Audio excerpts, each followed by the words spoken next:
안녕하세요. 겨몽입니다. 본 영상은 아래에 궁금증이 있는 분들을 위한 영상입니다. 첫째, 하반기 1일 공부 과정의 구체적인 예시가 궁금하신 분들. 둘째, 틀린 문제를 내 것으로 만들고 싶은데 이러한 구체적인 방법이 궁금하신 분들. 셋째, 단권화가 무엇인지에 대해 궁금하신 분들. 그리고 오답 노트에 대해서도 궁금하신 분들을 위한 영상입니다. 그럼 시작해 보도록 하겠습니다. 화면에 보이는 이 문제를 틀린 문제라고 치고 만약 내용을 몰랐다면 용어, 개념, 사례를 이 문제에서 찾아내어 문제를 만들고 주교재에도 내용을 추가할 수 있습니다. 먼저 이러한 문제에서 상위 개념과 하위 개념을 찾습니다. 이를 비유하자면 상위 개념은 폴더명이고 하위 개념은 폴더 속에 들어있는 파일들을 말합니다. 여기에서는 경제 개념이 상위 개념이고 나머지 희소성, 용어, 화폐 가치 등은 경제 개념이라는 폴더 속에 들어있는 파일들, 즉 하위 개념을 말합니다. 이렇게 찾은 후에 이 문제에서 찾을 수 있는 것으로는 용어 말고도 그렇죠, 사례를 찾을 수 있습니다. 그 다음에 용어, 개념, 사례 중에 어떤 것이 빠져 있죠? 네, 맞습니다. 개념이 빠져 있으므로 개념도 한번 체크하고 가야 합니다. 아래처럼 용어, 개념, 사례를 적어 놓은 후에 용어, 개념은 문제화, 사례는 주교재에 추가를 하면 됩니다. 이때 용어 문제는 경제 개념 용어를 쓰시오, 개념은 경제 개념 용어의 뜻을 쓰시오라고 쓰면 바로 문제 2개를 완성할 수 있습니다.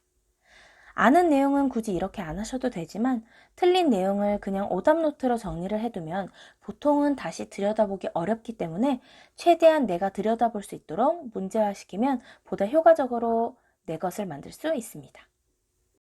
이렇게 만든 문제를 나중에 풀기 위해 문제 양식의 왼쪽에 문제를 쓰고 오른쪽에는 문제의 정답을 작성한 후에 포스트잇을 이렇게 붙여줍니다.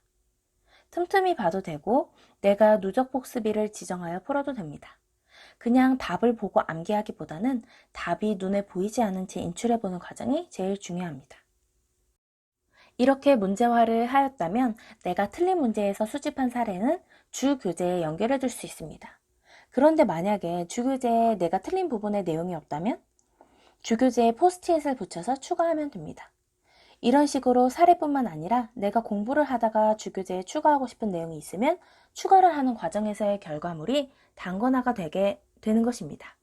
그런데 이렇게 내가 공부 과정에서 만드는 흔적이 아니라 그저 단권화를 위한 단권화를 하게 되면 내가 알고 모르는 것을 파악하면서 정리를 하는 게 아니고 단권화라는 결과를 위해 단순 정리를 한 것이므로 열심히 정리한 것은 같은데 머릿속에는 남는 게 없는 느낌을 받을 우려가 있습니다. 그렇기 때문에 단권화란 공부 과정에서 나오는 흔적이라고 생각하실 필요가 있습니다. 이렇게 주교재의 내용을 추가하면서 정독을 할 때 오늘 내가 알게 된 부분과 아직 모르는 부분을 다른 색깔 펜으로 체크하면서 읽습니다. 이렇게 했을 때의 기대 효과를 말씀드리자면 첫째, 정독할 때는 지루하지 않게 볼 수 있다. 둘째, 내가 알고 모르는 부분을 확인할 수 있다. 셋째, 다음번에 읽을 때 내가 모르는 부분을 먼저 확인할 수 있다. 이렇게 총 3가지를 말씀드릴 수 있습니다. 그 후에 내가 누적 복습을 하고 싶은 날을 정하여 오늘 만들었던 문제를 풀면 됩니다.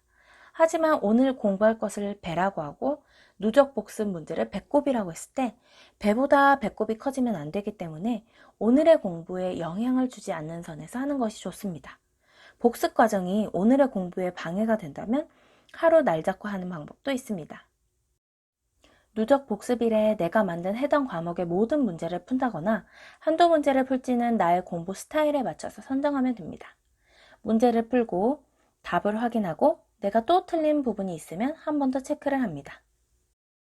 그 후에 해당 누적 복습 문제 범위의 주교재 내용을 살펴보면서 혹시 지난번에 잘 몰랐던 부분을 복습일에 또 틀렸다면 다시 한 번 더 살펴보고 아는 부분은 후루룩 읽고 넘어갑니다.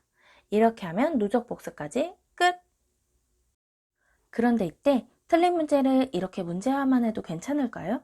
오답 노트를 보통은 하던데 라는 의문이 들 수 있습니다. 오답 노트를 마냥 만들어도 볼 것 같지 않다면 내가 보고 활용하게끔 만드는 것이 가장 중요합니다. 틀린 내용은 앞에서처럼 문제로 만들고 만약 문제를 잘못 봐서 틀린 것이라면 이 부분은 포스트잇으로 남겨서 문제를 풀기 전에 항상 마인드 컨트롤을 하면서 의식적으로 고치려고 노력하면 됩니다.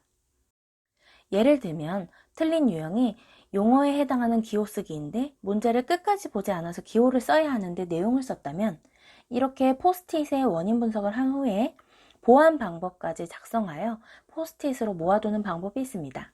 이렇게 하면 부담도 없으면서 효과적으로 오답을 내 것으로 만들 수 있답니다.